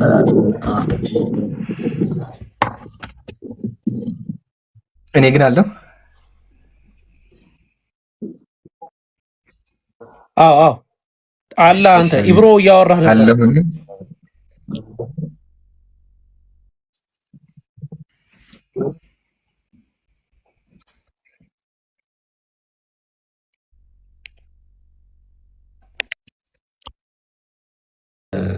በተለይ እዚህ ጋር የምታዩቸው ሰዎችን በአጠቃላይ ፎሎ ማድረግና ማስደረግ አደራ እንዳትረሱ። ያው የፎሎወር ጉዳይ ምን ያክል ተጽዕኖ እንዳለው ስለምታውቁላችሁም በደንብ አድርጋችሁ ፎሎ አድርጉ፣ አስደርጉ። ይህን ለማለት ነው። አካውንቱን አስተዋውቁ፣ አካውንቶቻችንን ሁላችሁም ቀጥሉ ጋይስ። ኢንሻአላህ እኔ በበኩሌ ጨርሻለሁ። ከዚህ በኋላ አይ ሀቢቢ ጀዛከላሁ ኸይር ጀዛ። በድጋሚ አላሁ አክበር፣ አላሁ አክበር፣ አላሁ አክበር። ለዓለማቱ ጌታ ምስጋና ይገባው። ለምን ካላችሁኝ ሙስሊሞች ምን ያክል በእምነታችን ጠንካራ እንደሆነን በምናወራው እውነተኞች እንደሆነ ኢቭን ተሳዳቢዎች እንኳን እንደመጡ እንደጋበዝናቸው አይታችኋል። የውይይት ቀጠሮ ተይዞ ፕሮግራም ተደርጎ ሙስሊም ፊት መጥተው ማዋት እንዳልቻሉ ፕላስ የምናወራበትን ቀጣስ ሁሱ ይምጣ እንኳን ብሎ ሁሱ መጥቶ ማውራት እንዳልቻሉ ላይቫቸውን ዘግተው እኛ ጋር ሲያዳምጡ እንደነበረ አይታችኋል። ለምን ካላችሁኝ ከመጡ እንደዚህ አይነት መጽሐፎች ይከፈታሉ። ምሳሌ ይሄ መጽሐፍ ይከፈታል። ምን የሚል ነገር ይከፈታል? ዳግመኛም ጌታ ኢየሱስ ክርስቶስ በእኔ በራሴ ፍቃድ ተሰቀልኩኝ እና ያንን ጎኔ ጥቢ አላት። ጎኔን ጥቢልኝ። ኢየሱስ ሴቶችን እየጠራ ጎኑን ያስልሳቸው ነበር። ያን ጊዜም ልጅ የእናቱን ጡት እንደሚጠባ የጌታዋን የኢየሱስ ክርስቶስን ጎን ጠባች። ከዛ ጌታም ቶማስ የተወጋውን ጎኔ እንዳሰሰ አንቺ ጠባሽ፣ እስኪ ከዳሰሰና ከጠባ የቱ ብልጫ እንዳለው ፍረጃ አላት። የትኛው ብልጫ የጠባ ወይስ የነካ? ጌታም ከዛው ሰማያች የጠባል ይችላልና አያችሁ አይደል? ይሄ መጽሐፍ ይነበባል። ኢየሱስ ሴቶችን እየጠራ ጎኑን ያስጠባቸው ነበር። ለዛ ነው የፈሩት። ግን አይታችኋል፣ ብዙ ግዶች አሉ። ኢቭን ለእናቱ ማርያምን ራሱ እናቱ ማርያምን ከሴት ጋር ያሳስብ ነበረ። ይሄ ላሳይ፣ በጣም ያዘንኩብን ላሳይ። በጣም ይቅርታ ጀማ፣ እሺ ከዛ ይበቃኛል። ያ ጀማ ተመከቱ። ኢየሱስ ምን አለ? ክርስቶስ ሰምራ ሆይ ምን ትሆንሽ? እናት የማርያም እናት ትሆንሽ፣ እንዳጠባችን ታጥባሽ፣ እንደ ሳመችን ትሳምሽ አላት። ማርያምና ክርስቶስ ሁለቱም ሴት ናቸው። ሴት ለሴት ያሳሰማቸው ነበር። ከዛም በኋላ ማርያም ምን አደረገች? ወዳጄ የክርስቶስ ሰምራ ሆይ አትዘኝ፣ ይህንንም አለቻትና በእጇ ታቅፋ አነሳቻት፣ ጡቷንም አጠባቻት፣ ሳመቻት፣ ጡቷንም አጠባቻት። ኢየሱስ እናቱን ከሴት ጋር ጡት ያጣባ ነበር፣ ለጎረምሶች እና ለትልቅ ሰዎች። ይሄን መጽሐፍ ይዘው አፈሩ ሙስሊም ፊት ለመቆም። ለምን? ይሄ ከተነሳ ኦልሬዲ ህዝበ ክርስቲያኑ ይጮህባቸዋል። ለዛ ነው ያመጡት። ተረዷቸው። ብቻ ግን ክርስትና ላይ ያሉትን ነገሮች እንዲሁም እስልምና ያሉትን ነገሮች በደንብ አውቃቸዋል። ለዓለማቱ ጌታ ምስጋና ይገባው። ከዚህ በኋላ የዚያን ዲያቆን ስም ጭራሽኑ እንዳታነሱ፣ ፈሪ እንደሆነ ስላረጋገጥን ማለት ነው። 4 ነጥብ አድርገን ታሪክ መዝገብ ውስጥ አስገብተነዋል። ወደ ቀጣይ እንቀጥላለን ኢንሻአላህ። ከዚህ በኋላ ሁሉ ጊዜ 3 ሰዓት ፕሮግራሞች አሉ እንዳቀሩ፣ እንዲሁም ከ3 ሳምንት በኋላ ታላቅ ለቤት አለ እንዳቀሩ ኢንሻአላህ። ወሰላሙ አለይኩም።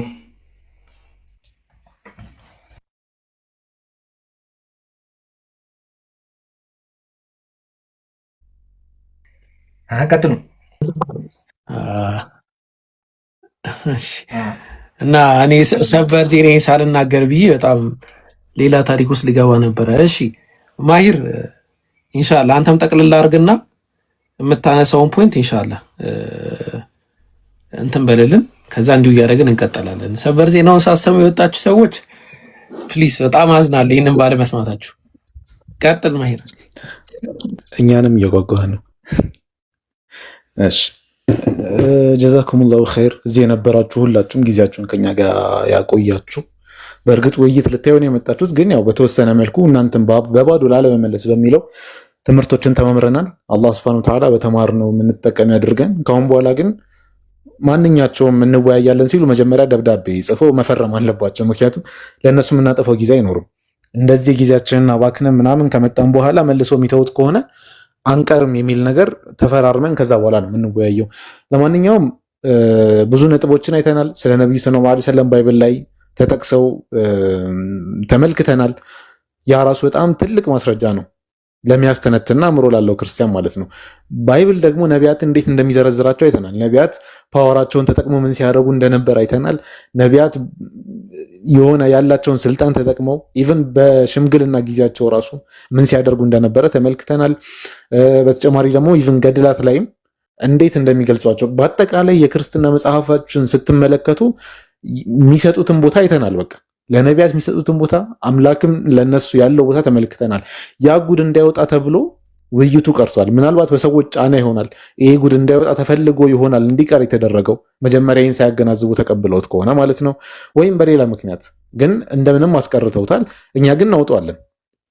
ውይይትም አያስፈልገንም። ማስተማር እንችላለን፣ በደንብ አውጥተን እናስተምራለን። እኛ ጋር ግን ውድ የሆኑ ነቢይ አሉ ሰለላሁ ዐለይሂ ወሰለም። እኛ ውድ የሆኑ ነቢያችንን በደንብ እንሰብካቸዋለን፣ በደንብ እናስተዋውቃቸዋለን። ዛሬ ብቻ አይደለም ከዛሬም በኋላ በሚኖሩ ፕሮግራሞች ስለ ነቢዩ ሰለላሁ ዐለይሂ ወሰለም በደንብ እንናገራለን። መጽሐፋችንን ከፍተን እናሳያለን። ጀስት የኛን ዘግተን ከዛ እነሱን ከፍተን እነሱ እንደሚያደርጉት እንደዚህ አይነት ነገር የለም። እኛ ጋር የኛንም መጽሐፍ ከፍተን በደንብ እናሳያለን። ጥያቄ ያለውንም ሰው እንቀበላለን። ፕላስ ደግሞ እነሱ መጽሐፍ ላይም ደግሞ ማያዩትን ነገር ቤተክርስቲያን ላይ የተመረጠ ነገር ብቻ ነው የሚያሳዩአቸው። ለዚህ ነው ብዙ ክርስቲያኖች አዲስ ነገር ስናሳያቸው ምናምን ሲደነቁ የምታዩት። ቤተክርስቲያን ላይ የተመረጠች ነገር ብቻ ነው የሚያሳዩአቸው። ከዛ በኋላ ግን ሸሽገው ያስቀምጡትን ነገር ስናወጣው ብዙ ክርስቲያን ይደነበራል፣ ብዙ ክርስቲያን ጥያቄ ይፈጥርበታል፣ ብዙ ክርስቲያን ወደ እስልምና ይመጣል ማለት ነው። ወሊላሂ አልሐምድ። እና ከዛ አንጻር ክርስቲያኖች አንብቡ፣ ተማሩ። ሙስሊሞችም ክርስቲያኖችን በደንብ አሳውቁ። በእኛ ብቻ የሚዳረስ አይደለም። እዚህ መታችሁ የምታደርጉት ነገር ትልቅ ነው። ታብ የምታደርጉትም ሼር የምታደርጉትም ትልቅ ነገር ነው። ፕላስ ደግሞ ከአጠገቦቻችሁ ያሉትንም ክርስቲያኖች በደንብ አስተምሯቸው ማለት ነው። ሀዛ ወላሁ ተዓላ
ቶሽ ጋራ ቁጭ ብለው ያወራል፣ ስለ እስልምና ያወራል። ነብዩ ሰለላሁ ዐለይሂ ወሰለም እንዲህ ናቸው እያለ ይተቻል።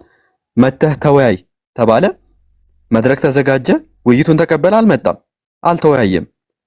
10,000 ሰው አስቀምጦ አልመጣም። ጋይዝ ታዘቡት። ይሄ ማለት ይሄ ሰውዬ መቼም እኛ ፊት መጥቶ ቀርቦ አይወያይም ማለት ነው። ይሄ ሁላ ሰው መጥቶ ካልቀረበ ለመወያየት ካልመጣ እናቱ ብትወልዶ ድጋሜ ዳግም ቢወለድ መጥቶ አይወያይም። ይሄንን ሁላችሁ በደንብ አይሰማም? ድምጼ አይሰማም? ይሰማል። ኦኬ። ስለዚህ ጋይዝ በቃ በአጭሩ እነዚህ ዲያቆናት መጥቶ እንደማይወያዩ እወቁ ማለት ነው። እሱም እንደማይመጣ ኦፍ ኮርስ ሹር ነው፣ አሁን ሹር ሆኗል።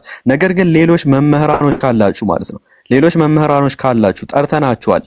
እዚህ ጋር ለመወያየት ፍቃደኛ ከሆናችሁ መምህር የሆናችሁ አካላትን ነው የምጠቅሰው ባይዘ ማለት ነው። እና እዚህ ጋር ያሉት ወንድሞችም ታላላቅ ወንድሞች ናቸው፣ መጽሐፍን የጻፉ ናቸው፣ ትላልቅ ደረጃ ያላቸው ወንድሞች ናቸውና መታችሁ መወያየት የምትችሉ ከሆነ ኦፊሻል የሆነ ዲቤት ቀርቦላችኋል። ወንድም አወከር ይምራን እና ሳላህ አቅርቦላችኋል፣ ሳላህ ማለት ነው። መታችሁ መወያየት ትችላላችሁ። ድጋሜ ነው ጥሪ እያቀረብንላችሁ ያለው። እንትኖች አስተውሉ፣ ምዕመናን አስተውሉ። ለምንድን ነው እነዚህ መምህራን መጥቶ ሙስሊሞች ፊት ቀርቦ የማይወያዩት ብላችሁ አስተውሉ። ጥሯቸው፣ አስገድዷቸው እንዲወያዩ። የሆነ ነገር ስለሚወጣ ነው መጥቶ የማይወያዩት ማለት ነው እኛ ፊት። ያ ካልሆነ በቀር መጥቶ እንዲወያዩ በድጋሜ ጥሯቸው። ያው ባጭሩ ይሄንን ይመስላል። ቢብሊካል ያሉት ነገራቶች ምን እንደነበሩ ምን እያደረገ እንደነበረ ክርስቶስም ጭምር የባይብል ነቢያትም ምን ሲያደርጉ እንደነበሩ አይተናል። ክርስቶስ እንዴት ወንድ ለወንድ ሲሳሳም እንደነበረ፣ የወንድን መላ አካል ሲስም እንደነበረ። ይህ በጣም የወረደ ነገር ነው ጋይስ፣ በጣም የወረደ ነገር ነው። ይሄን እንዲህ አይነት ስራ ሲሰራ ነበር። ይሄ ምዕመኑ ፊት እንዳይወጣ ስለፈለጉ ነው። ይሄ ምዕመኑ ፊት እንዳይወጣ ስለፈለጉ መጥቶ አይወያዩም፣ እኛ ፊት ቀርቦ አይወያዩም። እንዲሁም ደግሞ ነቢያት ሲያደርጉ የነበሩትን ሰዎችን በመጋዝ ሲተረትሩ እንደነበረ፣ ሲያርዱ ሲቆርጡ እንደነበረ፣ ከዛም አልፎ ደግሞ ለሴት ብሎ ጥሎሽ የወንድ ልጅ ሸለፈት ከ100 በላይ ሸለፈቶችን የሚያቀርቡ ነቢያት እንደሆኑ ይሄ ጉድ እንዳይወጣ ስለፈለጉ ነቢያቶቻቸው ሄዶ ሴቶችን እንዴት ሲደፍሩ እንደነበረ ይሄ እንዳይወጣባቸው ስለፈለጉ እኛ ጋራ መጥቶ ቀርቦ አይወያዩም ማለት ነው ደፍሮ። ይሄንን ሁላችሁም በአእምሯችሁ ያዙና መምህራኖቻችሁን እያስገደዳችሁም ቢሆን ይዛችሁም ቢሆን በፖሊስም ቢሆን ይዛችሁ እንዲወያዩ አድርጓቸው ማለት ነው። ያለበለዚያ ግን እኛ ጉዶቹን ማውጣታችንን አንቀጥልም። ጀዛከላህ ኢብራን እና አቡኪ ቀጥሉ። ሰላም አለይኩም። እኔ መናገር ፈልጋለሁ። ቆይ አቡኪ ሰበር ዜና አለ። አቡኪ ቆይ እንዴ ከባድ ተቃውሞ እየደረሰብኝ ነው። እኔ ምን አለ ሰምቼዋለሁ፣ ግን ከባድ ተቃውሞ ሰበር ዜና ይነገረን የሚል። እሺ ምን አልሽ ማም? እኔ አዲስ ነኝና መማር ፈልጋለሁ። ለዛ ምን መማር እስልምና ነው? ይምሩ አውራት። ቆይ በቤትህ ስለሆነ አንተ ቀጥላ ክርስቲያን አይደለች ወይስ? እሺ እስልምናን ትሰማያለሽ እህታችን? እስልምናን መማር ፈልጋለሁ ነው ያልሽው እኮ።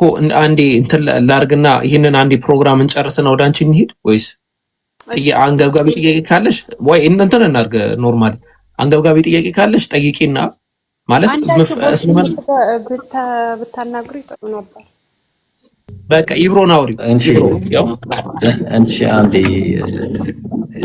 ያው ቴሌግራም ከጻፍኩልሽ ብዙ ሰው እንትን በቃ ጻፊልኝ፣ አሁን ጻፊልኝ በዚሁ በቲክቶክ። እሺ አሁን አውራሻለሁ። ሰበር ዜናው ይሰበር ልባችን የሚረፍ እያሉ ነው ታዳሚያን። ግን አንዴ እንትን ዛህራና ሸጂን አንድ ነጥብ ያንሱና ከዛ በኋላ እንግዲህ ምን እንደምትሉ አላውቅም። ይሄን ዜና ሲሰበር ሰበር ዜናው በቀላሉ የሚነገር አይደለም። ሰበር ዜናው አጀማ በጣም ከባድ ሰበር ዜና ነው። እንዳያልፋችሁ ሁላችሁም ሼር እያደረጋችሁ አዳምጡ። አቡበከር አፉ ትለኛለህ። የረሳሁት ነገር አለ ያልተነሳ ቅድም ሲወራበት የነበረም ነገር አለ። አንተ አታነብም። አውቂ ማንበባችን ደስ አይልም። ስታነብም ደግሞ እንደዛ ትፈልጋለህ። ኢብራሂም ችግሩ ባይዘው ጠላታችሁ ይምራን ነው። ዜናው እንዳይነገር ቀጥል። ይምራን ምን እሺ ነው? አይ ንጽህና ተነስቶ ነበር። ንጽህና ላይ አንዲት ብቻ ኢብራሂም አንብብልኝ ብዬ ነው። አውቂ እሺ፣ ቀስ እንደ ድሮ አድርገህ አንብብልኝ። ጥሩ አድርገህ እሺ፣ ትንሽ ቀረብ አድርግልኝ። ይህንንም ሲናገር ቆይ ጥቅስ ልናገር። የሉቃስ ወንጌል ምዕራፍ 11 ቁጥር 37 ይህንንም ሲናገር አንድ ፈሪሳዊ ከሱ ጋር ምሳ ይበላ ዘንድ ለመነው፣ ገብቶም ተቀመጠ። ማን ነው ይምራን? አትነግረኝም? ኢየሱስ ክርስቶስ። አዎ ኦኬ። ከዛ ተለምኖ ነው። ልብ አድርጉ እንግዲህ ለምኖት እባክና ምሳ ብላ ለምኖ ማለት ነው። ከዛ ከምሳ በፊትም አስቀድሞ እንዳልታጠበ ምኑን እጁን ባየው ጊዜ እጁን አልታጠበም። ከዛ በኋላ ፈሪሳዊው ተደነቀ ይላል። እንዴ እና ላይደነቅ ነው እንዴ? አንድ ሰው ኢምሩ ከገራጅ የመጣ ሰው እጁ እንዴት ምን አይነት ነው? እስቲ ታሳይኛለህ ወይስ እኔ ላሳየህ? ገራጅ የመጣ ሰው አሳይኝ አንተ። አሁን ይሄን ያነሳሁበት ላይ መሰላችሁ አምላካቸው የሚሉት አካል ራሱ ንጽህናው አይጠብቅም ነበር። በመጽሐፉ መሰረት ምግብ ሲበላ እጁን አይታጠብም ነበረ። ከዛ ታጠብ ደግሞ ሲባል ደንቆሮ ቢሳደብ ነበር። ያው ደንቆሮ አለው ሰውየው። ታጠብ ሲለው ማለት ነው። እሺ ምን ሆነ ነው ህዝቡን በአንድ ጊዜ እንዴ? መጀመሪያ አይቶ ይማር እንጂ አይቶ ነው መማር ያለበት። እሺ ይካለ ላጥፋው። ኡፕስ እዚህኛው ላይ መጣ። እሺ ስራ ሰርተ ያጀማል። በስራ ሰርታችሁ ምናምን እንደዚህ የከነ ምናምን አያችሁት? ይሄ በቃ የሆነ ቆፍረ ምናምን በእጅ ዝቀ ምናምን አፈር በአፈር ሆነ ምናምን ከዛ በኋላ እንደዚህ አድርገት ቆርስና በእጅ ደግሞ እንዳይዘጋ ቲክቶክ አዲስ ባህሪ አምጥቷል። ይብቃኝ የኛውን ቆይ እንደዚህ ላርግና ከዛ እሺ ልቀጥል። ጥቅሱ ጌታም እንዲህ አለው፣ አሁን እናንተ ፈሪሳውያን እሺ የጽዋውን እና የወጨቱን ውጭ ታጠራላችሁ፣ ውስጣችሁ ግን ቅሚያና ክፋት ሞልቶበታል አላቸው። እናንተ ደንቆሮች ቢስሚላህ ራህማን ራሂም ለምኖ ያስገባውን ሰው እባክህ ና ምሳ ብላ፣ እባክህ ለምኝ፣ እባክህ ና እባክህ ልጋብዝህ ብሎ ያመጣውን ሰው አልተናገረውም እኮ ገና ገርሞት እኮ ሲያየው እጁን አለመታጠቡ ገርሞት ሲያየው ኢምራን ያብራራላችሁ። ከዚህ በኋላ አይመለከተኝም። ኢየሱስ ንጽህናው አይጠብቅም ነበር፣ በቆሻሻ እጁ ይበላ ነበር። ታጠብ ደግሞ ሲባል ደንቆሮ ብሎ ይሳደብ ነበር። ታጠብ ሲባል ይሄን መጽሐፍ ይዘህ ነብዩን መተቸት ራስን ማዋረድ ነው። መጀመሪያ ይሄን መጽሐፍ ፍቱ። የሉቃስ ወንጌል ምዕራፍ 11 መጽሐፍ ቅዱሳችሁ ነው። ይሄን እንድታቁልኝ ብዬ ነው። እሺ ንጽህና ሲነሳ ከኢየሱስ በላይ ንጽህና ያልጠበቀ አካል የለም። በቆሻሻ እጁ ይበላ ነበር የሚለው እንድታቁ ነው። ይሄን ሊመልስ የሚችል ክርስቲያን የለም። እንዳያችሁ ቤታቸውን ዘግተው ጠፍተዋል። ሰበር ዜና እታችንን መጣ መሰለኝ ምሩ ሰበር ዜናው በፊት ምናልባት ሁለት ክርስቲያኖች ቢያንስ ገብተው ሐሳባቸውን ዛሬ የተሰማቸውን ነገር ሐሳባቸውን ብትቀበሉ ውይይት ምናምን ሳይሆን ሐሳባቸውን ብትቀበሉ ጥሩ ነው የሚል ነገር ከታች ደርሶኛል። እንዴት ነው ያስማማል ወይስ ወደ ሰበሩ እንሂድ? ሰበሩ ያው ይታገሱ። በቃ በጣም ያጀማ ወላሂ ወሳኝ ነገር እንዳትወጡ እሺ። በጣም ወሳኝ ነገር ነው። ይግባ በቃ ሁለት ክርስቲያን ይግቡና ይናገሩ። ምን ታስባላችሁ?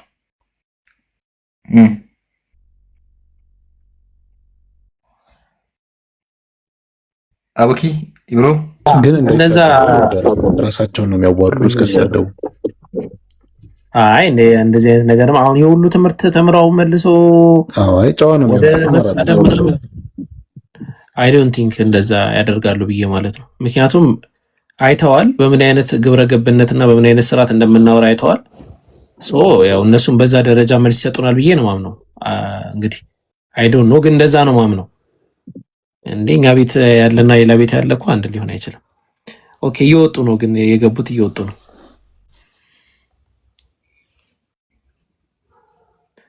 እሺ ካለ ክርስቲያን አንድ ክርስቲያን ቢሆን ካለ አስገቡና አጠር ያለ